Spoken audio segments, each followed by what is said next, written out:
चा प्रश्न आता लोकांना त्याच्यामध्ये पडायला लागलेला आहे. त्यामुळे तुम्ही तुमच्या होम मिनिस्ट्रीचा वापर करून आता या ठक्करला तर आम्ही काही सोडणार नाही. समीर का कोण आहे त्याची माहिती आम्ही काढल्याशिवाय राहणार नाही. पण असे जे ट्रोल आहेत हे आज मला ट्रोल का करतायत, एक परसेप्शन करण्याचा प्रयत्न करतायत की मला वेळ लागलाय.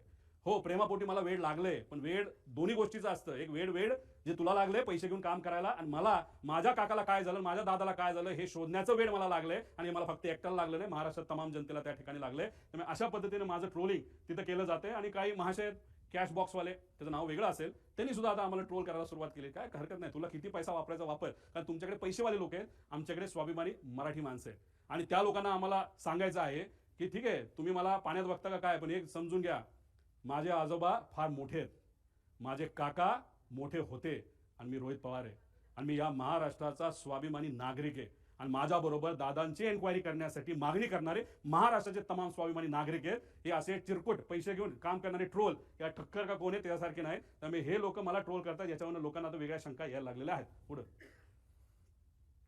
पुढं